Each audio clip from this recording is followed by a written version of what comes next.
Don't forget that your skin is your largest organ, and the sun can be your skin's worst enemy. Dermatologist-recommended Neutrogena products offer the ultimate protection for your skin. From makeup remover wipes to Hydro Boost Water Gel Facial Moisturizer, BJ's has your entire lineup of Neutrogena skincare products. And now through December 3rd, save $4 on any Neutrogena product at BJ's.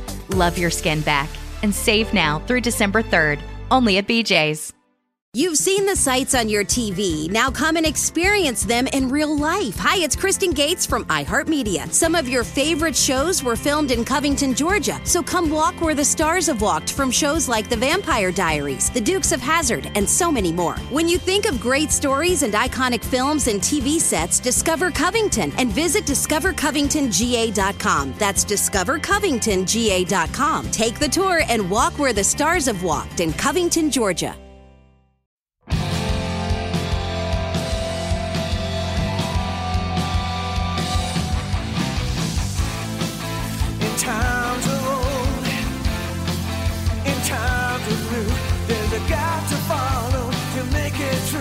It's the pop culture field, and you will. Konnichiwa, all of our PCFM brothers and sisters out there. Welcome to the PCFM podcast, sitting right at the intersection of weapons, action, the military, and, of course, pop culture.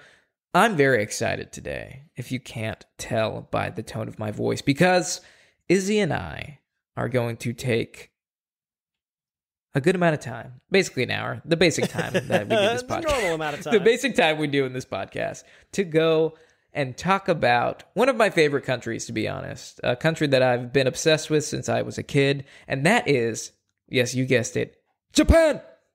Japan. I love Japan, man. I just want to gush about how much I love Japan.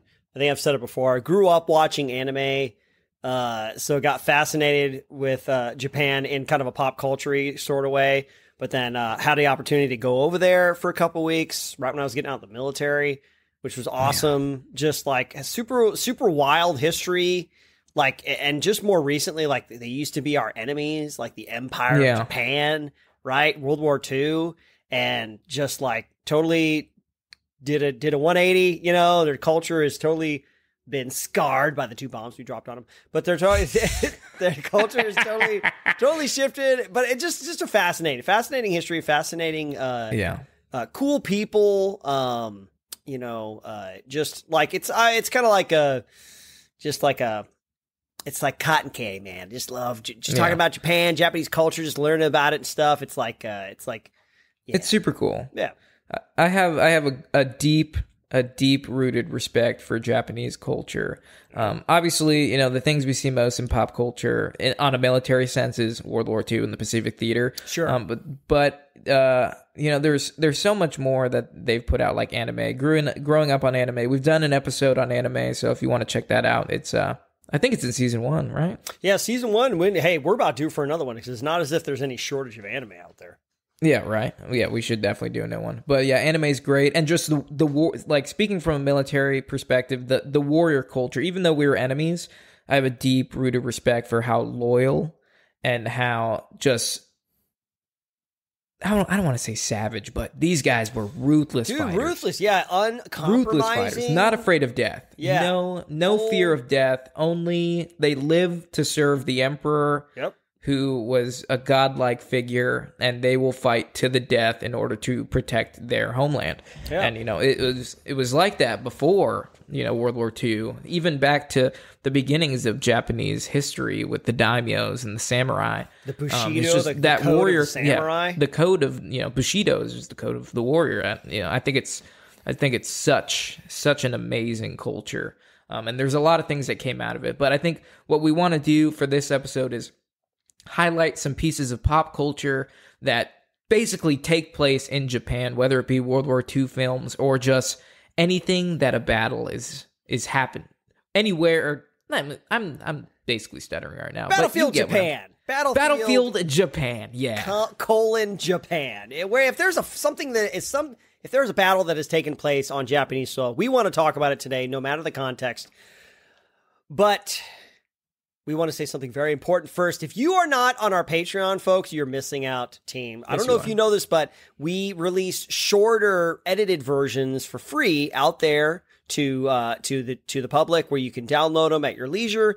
Buzzsprout, Spotify, Apple Podcasts, anywhere you listen to your favorite podcasts. But the full versions can only be found on our Patreon, as well as extra episodes, Patreon exclusive episodes that we do just for our patrons. And every month we do a live movie stream with Cameron and myself, and all of our top tier subscribers. And it's always a good time. That's the extra content that you can expect if you join our Patreon. It's very reasonably priced. We would love to have you come join our community and, get the full experience. Yeah, and a special shout out to some of our community members that just joined up in March. So we want to give special recognition to Kevin Chang. We want to give special recognition to Peyton Garner. Special recognition to Kurt. Just Kurt. Just Kurt. Kurt, and also we want to give special recognition to Johnny Pota. I hope I'm saying that right. Or Johnny Pota, he's in my Twitch community, actually. Amazing. Yeah. Well, we're super happy to have you guys if you're listening to this. And that's not the only thing. We also have some awesome PCFM merchandise that if you are a Patreon subscriber, you get a 20% off discount to everything that we have to offer in our store. So just even more reason to get on our Patreon. But with that, let's talk Japan, bro. Ganbatte! That means you're best in Japanese. Ganbatte! You have to say it like that, right? Yeah, you gotta say it like a Japanese schoolgirl. Yep. Senpai. No, senpai. Yeah. They always sound like they don't want anything. Like, yeah. It's a guy. And that's just our. Yeah, we're going the wrong way. That's not Battlefield Japan. That's Battlefield. That's the hentai episode. Yeah, that's Battlefield Japanese schoolgirls. Yeah, Which hey, Battlefield tentacles. Yeah, you don't want to mess with them because there's a couple of animes with Japanese schoolgirls, and they're like whipping out samurai swords or machine guns or whatever. Yeah, the Japanese imagination is vast. Yeah, it's pretty amazing. There's something twisted about that culture as well, you know. Yeah. Well, I think it's super. You know what? I've just looking into the Japanese military history. I mean, obviously after World War II, they weren't allowed to have a military anymore. Yeah, very interesting development. Yeah, it is very interesting because, like, how does a country, how are they safe without a military? And come to do a little bit of digging, they actually do have a military, but it's not advertised as a military, but they are advertised as the Japanese Self-Defense Force. Right. Yeah, so they do have active Army and Navy units within Japan. They actually do have Special Forces units, and come to find out that a lot of Japanese Special Forces cross-train a lot with U.S. Special Forces. So, they're quite capable and good at what they do from my research. So I found that extremely interesting because after I heard that they weren't allowed to have a military, I always thought that they never had a military. But then I was like, well, you can't just have a military you can't not have a military as, a full-blown country. And Japan is very well respected in the business sector, in the world economics, they're heavy hitters in the business world. So I figured like there's no way that these guys just sit and live in lavish all the time. No, yeah, man. I mean, I feel like there's this, here it's a stereotype, but I think it comes from some place where like Japanese just like this really dedicated, hardworking, maybe pushing themselves, maybe to the brink or past that. There's kind of. It's a very much like an other-focused or a community-focused culture, not focused on the individual. Yeah. And that kind of has like this effect, I think, sometimes of causing people to like work harder, push themselves further, push themselves beyond their limits and stuff. And you don't hear very much about modern-day Japanese military stuff because obviously, like you say, they're just meant to be self-defense forces. But I wouldn't be surprised if they had some pretty elite soldiers and sailors and airmen out there, doing their thing and stuff. It's just they haven't been really actively involved in too many conflicts. I feel like America, you can't turn around with us getting involved in a war every other day. But yeah, but we know what their history is. Like they do, even though they were on the wrong side of history when it came to like things like World War II. like you gotta give it to them with their fighting prowess, you know? Yeah.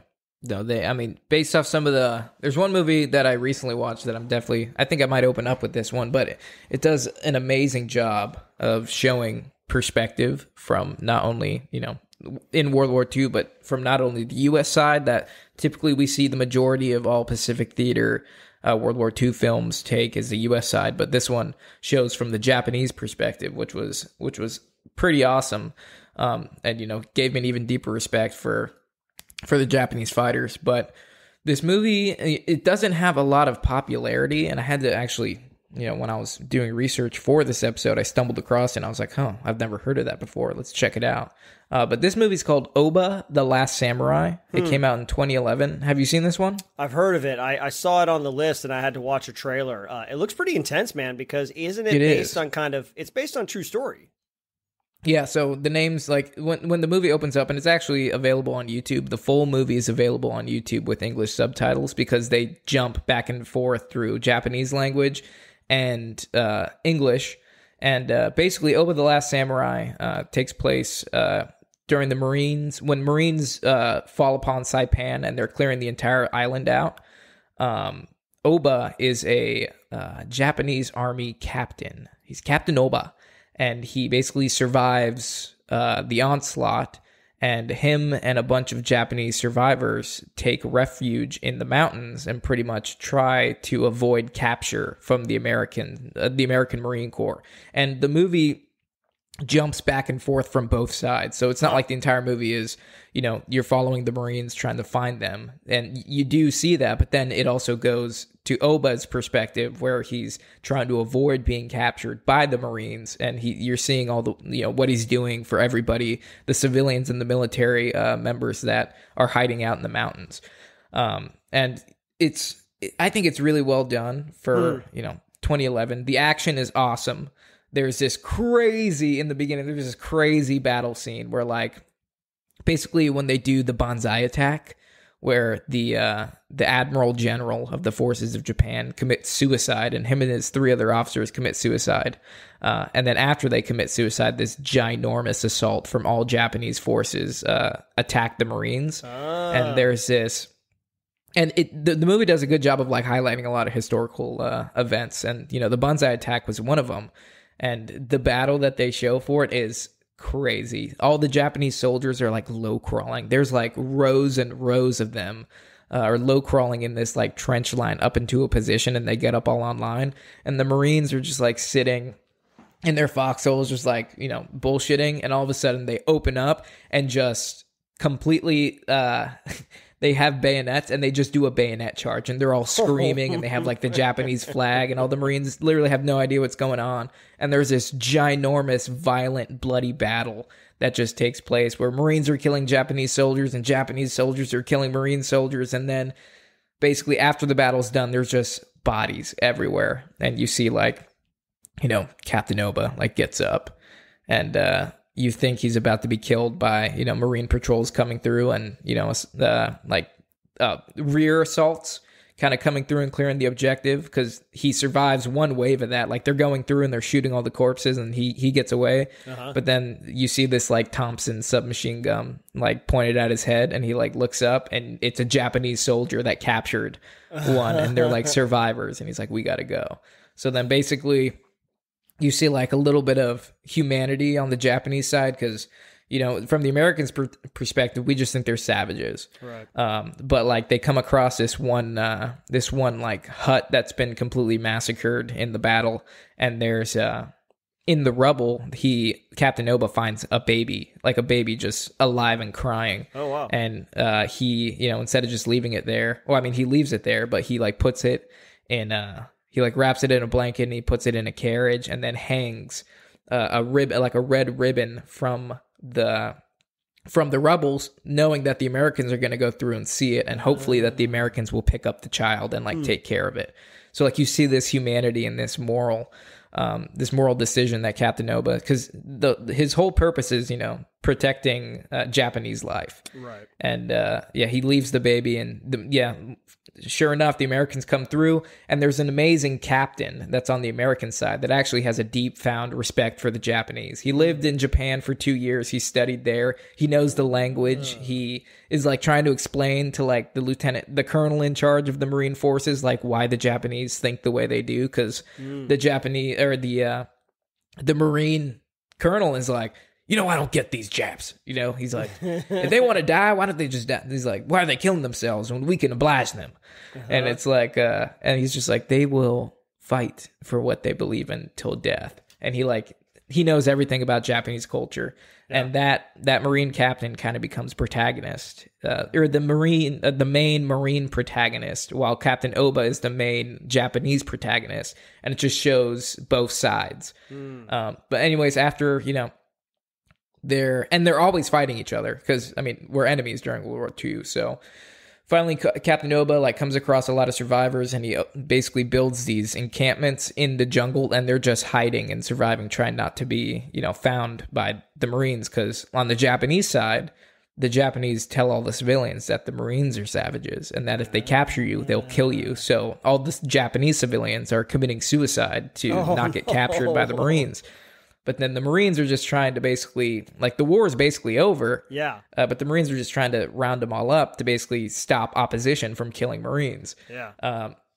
It's just a great story. And basically to sum it up in a nutshell, for over 500 days, the Oba oversaw these Japanese soldiers and civilians and kept them in hiding and basically fooled the Marines for over 500 days, and they weren't able to be captured, and they never surrendered. And they basically, after even the war was over and they dropped the nukes, they refused to surrender because they're like, just because the war is over, we're not gonna, this isn't over for us.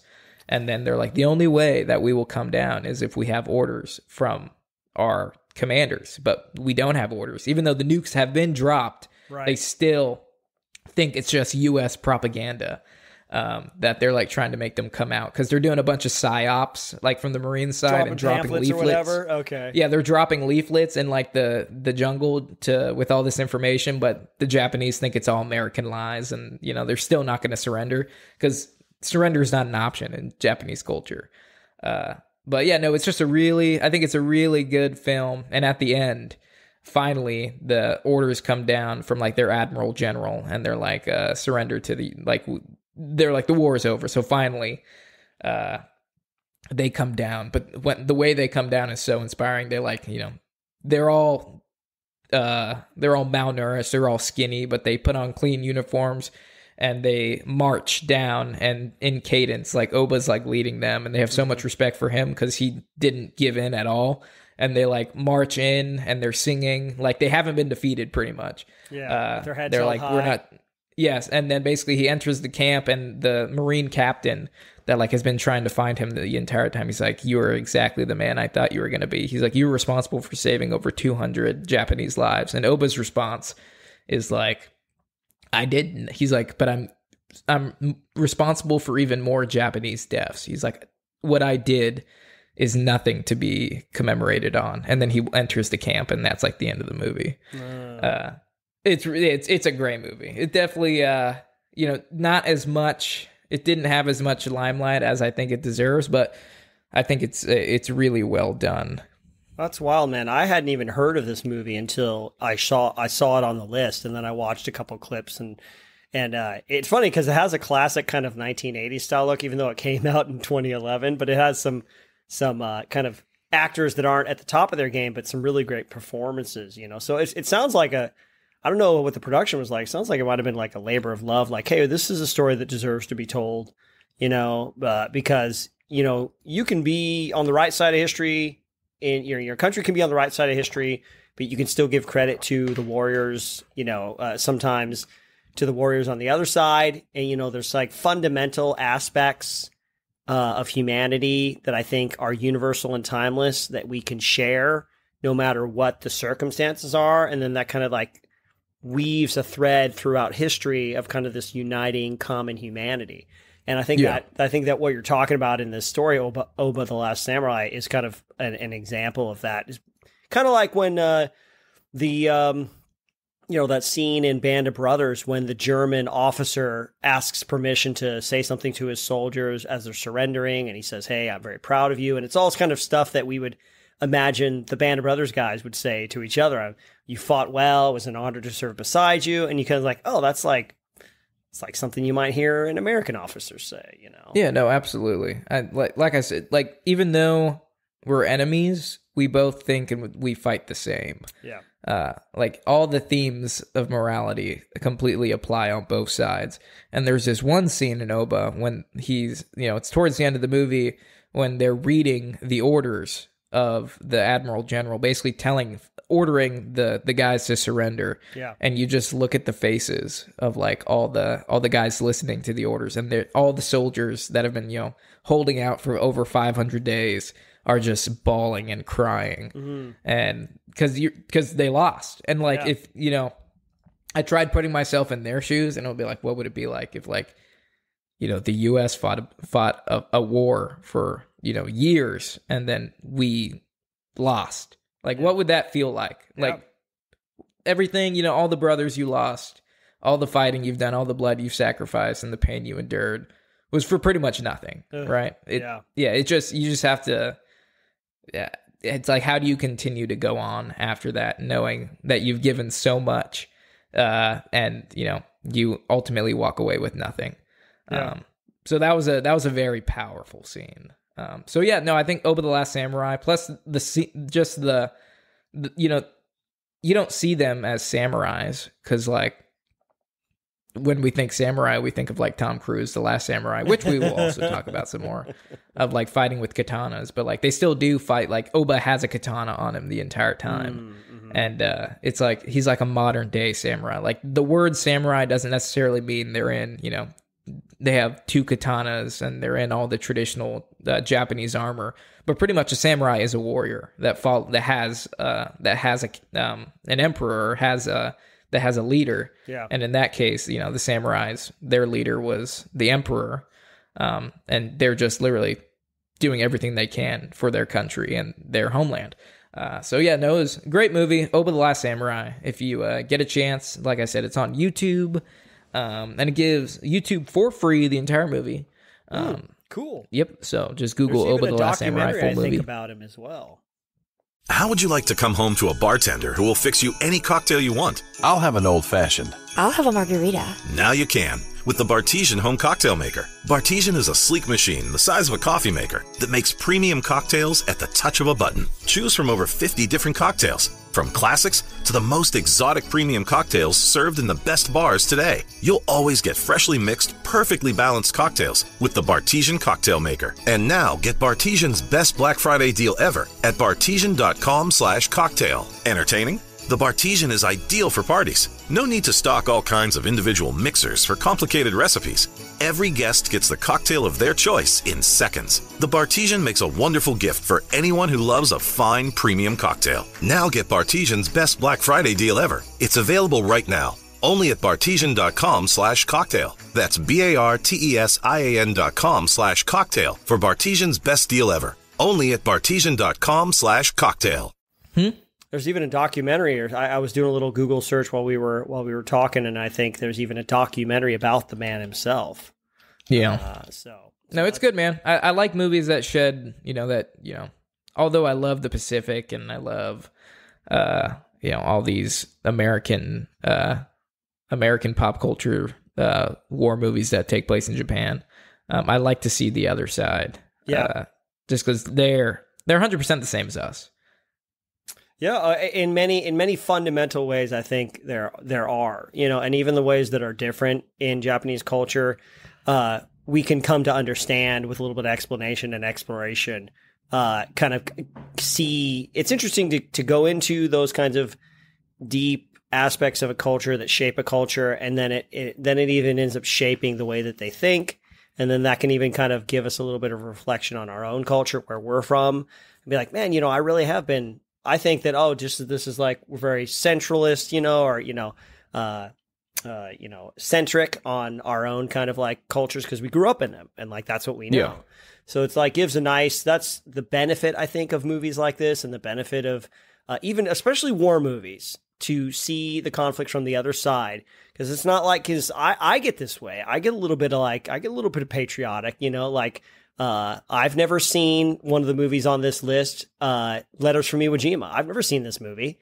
Because I saw Flags of Our Fathers, which was not my favorite movie, but I saw that there were Letters from Iwo Jima, and they kind of filmed them almost at the same time, and it was like from the Japanese perspective at Iwo Jima, and I was like, I don't want to see that movie. Why would I want to see it from there? They were killing American soldiers, Yeah.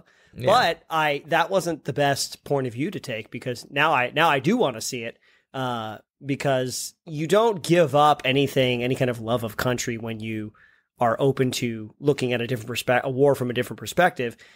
Sure. If anything, you could come to appreciate the war as a whole in a new way, your country in a new way, in a better way, which can, lead to even a deeper sense of kind of nationalistic pride. Or, you see something different that maybe you didn't like or you didn't know before, but then even that gives you a more truthful and wider full spectrum perspective on where you came from. Which is ultimately, I think, a pretty healthy thing, So yeah, no, 100%. I agree with that, and looking from the enemy's perspective is never a bad thing. Yeah. I mean, I think the best way to win a war is to know who you're fighting. Mm-hmm. So I mean, obviously, when communism was big, if you weren't a general in the U.S. Army and you haven't read the Communist Manifesto and you don't understand what they're fighting for, you pretty much cripple yourself in that sense.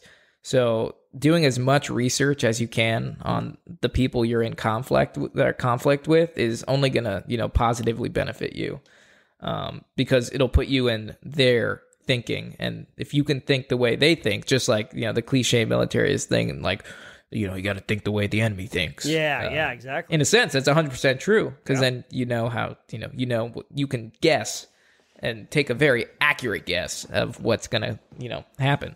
Yeah. So yeah, Oba the Last Samurai, that was great.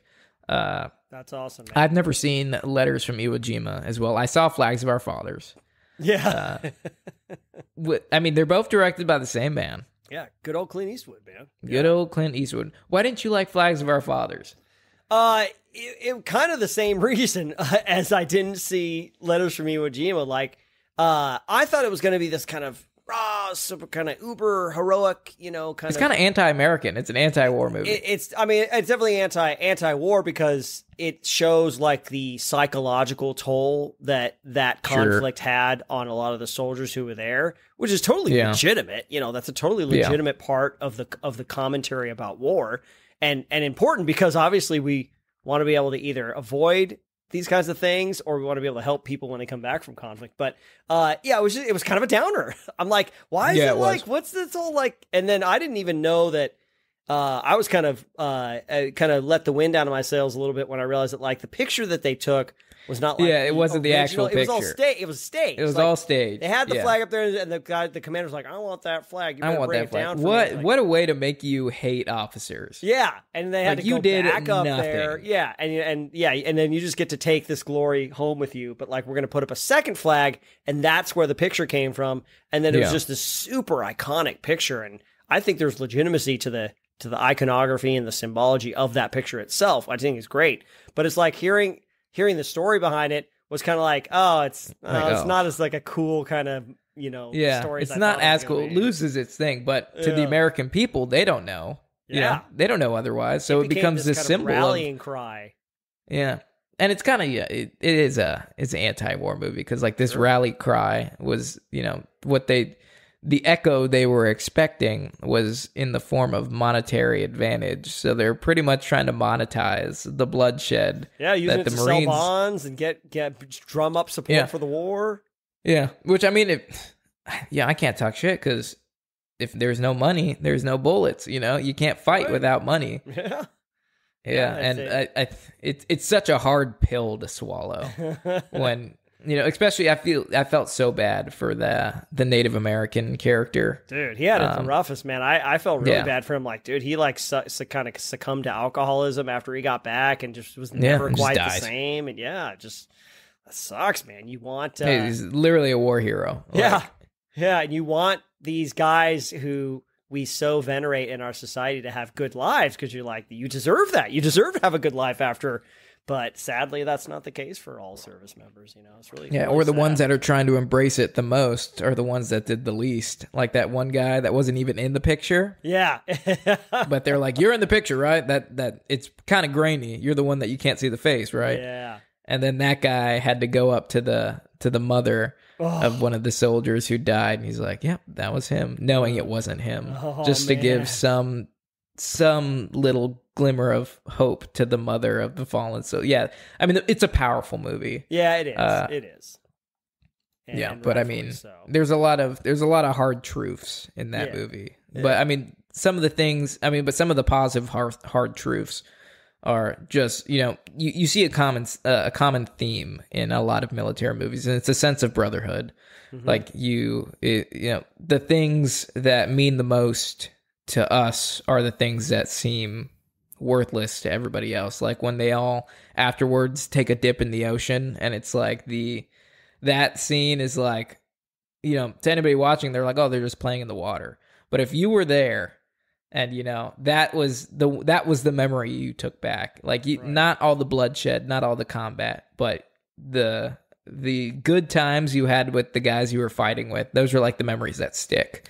Yeah, man. That reminds me of all the little things when you're on deployment that mean so much only on deployment that maybe don't mean as much when you're back in the States, like taking a dip in the ocean or a dip in the pool or something like that. But if you think about on Iwo Jima, man, after, days, months, weeks, months of fighting, and they get this like momentary reprieve, this momentary, moment of quiet, and it can be so refreshing to the soul.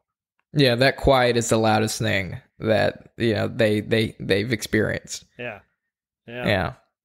But cool, man. Yeah, Flags of Our Fathers. It's a good movie. It is what it is. It is. Man. It's important. Yeah. I think it has a good message. Yeah. I watched it on a plane, and I think the guy next to me who had he was an Asian guy, and I was like,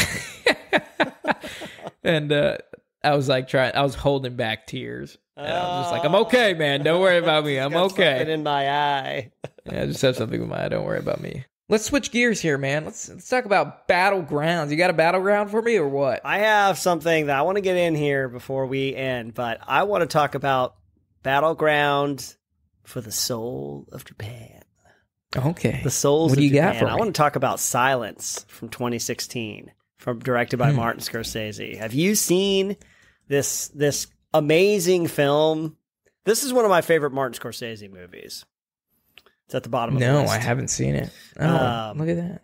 Yeah. This is amazing, man. Now, it's a drama. Adam Driver, Andrew Garfield. It's super powerful. Liam Neeson? No, I don't think I've seen this, dude. Yeah. It's based, I don't think it's based on a novel. I don't think it's based on a true story. But, there was this time when Franciscan or Portuguese missionaries, Christian missionaries, were going into Japan, and like the Japanese were not having it, man. Like they have their own systems over there. They got their own beliefs and stuff, and they weren't just not into it. They were actively seeking out and persecuting and eliminating Christians. And so Liam Neeson is like their mentor. Andrew Garfield and Adam Driver are these monks, and they want to go and find their mentor, Liam Neeson. He's disappeared, and they go to Japan, and they are like, it's like secret ops, basically, because there's these roaming secret Christian troops. Missionary ops. Yeah, exactly. Because the main religions in Japan are Shinto and Buddhism. That's right. Yeah, and and at the time, it was like actively prosecuted and persecuted by the leaders, the Japanese leaders. So they would go around looking for little symbols of Christianity, whether it's like a cross or a little like a Bible or whatever. And they run into that, and they conduct services and create conferences, and then those people will get captured, and they'll do things like they'll put the Japanese Christian converts like out on these crosses in the middle of the surf as the tides are coming in. Oh, yeah. And they would just be beat with the waves day and night until they just like die. Or, like get beaten by the sun, just out there exposed to the elements.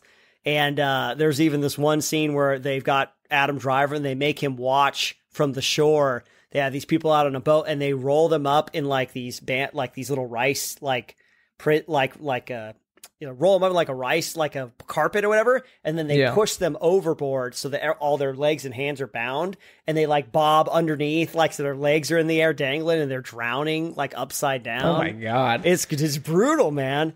And like, it's the basic through line is, I mean, it's like, strength from God, like strength from these guys. But then also there's this there's this idea of like how, like, when are you not like a Christian anymore? Like is your faith still faith if like nobody knows about it kind of thing? Because there's this one skeezy Japanese dude and he keeps going back and forth. Like every time he sees Adam Driver, Andrew Garfield's character, he comes, he's like, please, I need to confess, please. And they take his confession and he's saying, oh, thank you. And he prays and stuff. And then a moment there comes like any kind of persecution or chance to like turncoat or save his own skin, he immediately does it and he runs away. And he keeps coming back throughout the whole movie. And like, even at like the very, very end, like he comes one last time. He comes at the very end and he asks, he's like, please take my confession. He's done all this stuff to betray him. And Andrew Garfield still takes his confession, And if you think you're going to watch it, I won't give too much away, but it's long. It's like 2.5, 3 hours long, but it's Martin Scorsese. It's totally different from a lot of Martin Scorsese films that you've seen before, but it's wild. It's brutal, man. Oh man, talk about a battleground, huh? Yeah, the battleground of the soul of Japan, and I just a lot of, I guess, historically accurate-ish stuff that I didn't even know about, So really appreciate it. Really good movie, Silence. If you hadn't seen it, you like that kind of talk about religious persecution and faith. Those conversations, I think they're very well explored in that one. Oh, nice, man. I mean, there's so many movies we have on this list that we haven't even gotten a chance to do. We might have to do a part 2 of this episode. Oh, yeah. Tons that we could talk about Japan and Japanese culture and Japanese battle stuff. There's a lot of it. Because you have we have The Bridge to the River Kwai, The Pacific, The Last Samurai, Wind Talkers, which obviously we've talked about before. Yeah, like there's so many movies here, and then not to mention video games like all the Call of Duty, World at War, Ghost of Tsushima, Call of Duty Vanguard, Battlefield 1943. I found this one video game called Medic Pacific War, where you literally just play a medic in the Pacific War and you like try to save people. Wow, it's like Hacksaw Ridge. Yeah, right. But we'll have to do another. Because we're short on time, folks. Sorry, but we're gonna have to do a part 2 for this one. But yeah, man, there's so much good stuff. It's good, here. Man. It's always good to leave them wanting more, and it's always nice to know there's always more that we could talk about. Yeah, just like we could talk about our fan question, which comes to us from Kepler Master via Instagram, and they would like to know what is one skill you'd like to have that would have helped you in your days in the Army? What if you could snap your fingers and just be an expert at it? That's a good question. It took me years to understand and successfully implement proper doctrinated tactics. And, they would have made my life so much easier, whether it be in Ranger School, whether it be when I was quizzed at a private. I mean, at the end of the day, at least for me, like as an infantryman in the 75th Ranger Regiment, my job was to be good at the basics. Yeah. So if I could literally, I think that's what I'd have to do. There's no social, I was a pretty sociable guy. I considered myself well-liked. So yeah, as a day one private, if I could have snapped my fingers and just been basically been masters of the basics in everything, my time in the military would have been a lot easier. Because the amount of hours and training and learning and repetition that went into basically the skill set that I have now, oh man, it would have made my life so much easier. Well, that's a good answer, Cameron. As I think about it, I think if I would have really loved to have been an expert at like people skills, like talking to people, understanding people, conflict resolution, because that would have, first of all, it would have caused me a lot less stress because I would have been able to handle like the stressful interpersonal relationships that I got into a little bit better, a lot better. And then also just like, that's how you get things done in the military, man. It's all just like talking to people, greasing the wheels over here, you know, talking to this guy over there, getting to know Become a people. master manipulator. Master manipulator, yeah. And it just makes things so much easier just throughout your experience in the military. Sure, you know, man. there's the skills, the hard skills you got. I was pretty competent in that stuff, but man, I wish I'd been a little more mature, had a little bit better people skills when I was in the military. Yeah. I mean, that's the main takeaway I got from Ranger School. It wasn't the tactics. It wasn't how to pack your rucksack properly. It was, if you can convince a tired or a starving and sleep deprived Ranger student to accomplish a task successfully, that was what you got out. You learned how to manipulate people. That was Ranger School for me. So when people ask like, what'd you learn at Ranger School? Was it raids or anything? No, I did that in 75th. What I learned how to do is to manipulate people into doing things they absolutely don't want to do, especially when they're tired and hungry. So no, that's a great skill, man. Yeah, absolutely. Nice, man. All right, Cam, it is time for our game. We got a fun little game. Quick one, could be. Could be super long. Could be, yeah, depending on how good you are. I don't know, I got a good feeling about this one for you, but we're going to play 20 questions. I am going to think of a military personnel, a real person in military history. I got him in my head right now. And you all get to ask me, I think this is what, it's 20 yes or no questions? Or just Yes. 20 questions? Or is like I ask 20 questions, but they can't be like, what's the name? Yeah, it's yes or no questions, Okay, and I well, have I'll go up yes to or 20 no questions questions. to try to Okay. get it. Okay, cool. Okay, All right. but I completely understand. I'm ready whenever you are. I have the person in my head now, and go at any point. Okay. Was this person in the Army? Yes. Okay. Did this person fight in World War II? No. Did this person fight in the GWAT? No. Did this person fight in Vietnam? Yes.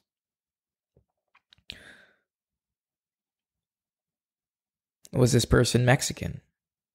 Yes. Did this person get a Medal of Honor? Yes. Okay, what's his name? What was his name again? Hey, you can't be looking it up. Oh, okay, I'm sorry. Was this person Benavides? Yes, it is. No. Yes. Technically, he's from Texas. He's of Mexican descent, but so Roy Benavides, the Medal of Honor winner. Roy Benavides. Always brings a tear to my eye and a lump in my throat. But yes, I see. I'm sorry. I what was knew that? 6 questions? That's you got it on the 7th question, but yeah, 7th question. Yeah, man, you got it pretty quick. I had a feeling you might get it because I don't. I know he's one of your favorites. Honestly, off the bat, I was gonna say Audie Murphy. Audie Murphy.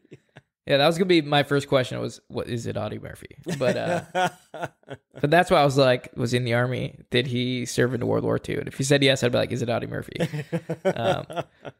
But cool, man. I'm sorry, I could have made that a little bit more challenging. But for the listeners that don't know who Roy Benavides is, why don't you explain a little bit about what he did and who he is? Yeah, Roy Benavides, if you've listened to the show, you've heard me mention him before. He was Green Beret in Vietnam, and his thing was 6 hours in hell, where basically after coming off operations, he heard about a team that was immediately met with like heavy resistance right as soon as they landed for a mission miles away. And he heard that they were under heavy fire, and he volunteered and got on the helicopter to go and help them out. And as he was helping people gathering up, he took some shrapnel, he fought and killed some enemy. Then the escape helicopter that they were on got hit and crashed. And then he had to defend that one. He had to go and find the classified documents that the previous leader had, got that off of him, fought his way back. He killed a bunch more dudes. And he just would not stop. If you read his Medal of Honor citation, it's like an action movie. Yeah, I'm surprised this hasn't been made into a piece of pop culture. Yeah, I mean, it just, and one of those things where, like, you know, some of the things he does, where it's like, it's almost unbelievable that he was able to persevere that to that degree. Of course, the more Medal of Honor citations you read, the easier it gets to believe that, like, yeah, maybe he could have done it, because I read another one, I forget the guy, I just read another one today where it's like, this guy, the Medal of Honor citation was written very well too, because it's like just this Herculean endurance effort. It was like all day and all night he was working on it, and he did not stop. And then he got captured. The guy I was reading about, he got captured, and then that was a whole journey, you know. So yeah. Well, one day when PCFM Productions is born, maybe we can make this movie. That'll be the goal. That's a good goal. Oh, Cameron, get me excited. There you go. Well, that's it. Well, cool, good job, Cam. Yeah, good job, man. Yeah, no, good game. I read you like a book. No, no issue there. But folks, we hope you enjoyed this episode. Battlefield Japan. Like we said, we're probably gonna have to do a part 2 of this, just because there's a lot of films and pop culture that we didn't get to that we would love to talk about some more. But that just will give you something to look forward to. That's it, folks. Really appreciate you. Once again, thanks to all our Patreon subscribers. Come and join us on the Patreon, folks. Until next time. Cue music.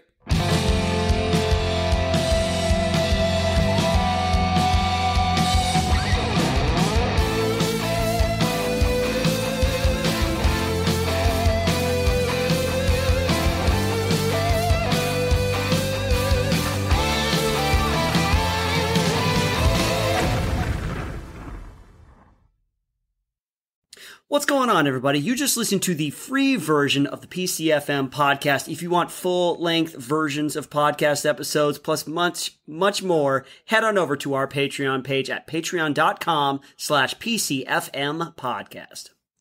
That is right, Israel. If you want access to this full episode, you have to subscribe to the Fuzzy Private tier, which is our cheapest tier on Patreon at $5 a month. But if you are interested in a little bit more, we also have the Salty Sergeant tier at $8 a month and the Lifer tier at $12 a month. So hopefully we will see you there, PCFM family. Cue music. Don't forget that your skin is your largest organ, and the sun can be your skin's worst enemy. Dermatologist recommended Neutrogena products offer the ultimate protection for your skin. From makeup remover wipes to Hydro Boost Water Gel Facial Moisturizer, BJ's has your entire lineup of Neutrogena skincare products. And now through December 3rd, save $4 on any Neutrogena product at BJ's. Love your skin back and save now through December 3rd, only at BJ's. You've seen the sights on your TV. Now come and experience them in real life. Hi, it's Kristen Gates from iHeartMedia. Some of your favorite shows were filmed in Covington, Georgia. So come walk where the stars have walked from shows like The Vampire Diaries, The Dukes of Hazzard, and so many more. When you think of great stories and iconic films and TV sets, discover Covington and visit discovercovingtonga.com. That's discovercovingtonga.com. Take the tour and walk where the stars have walked in Covington, Georgia.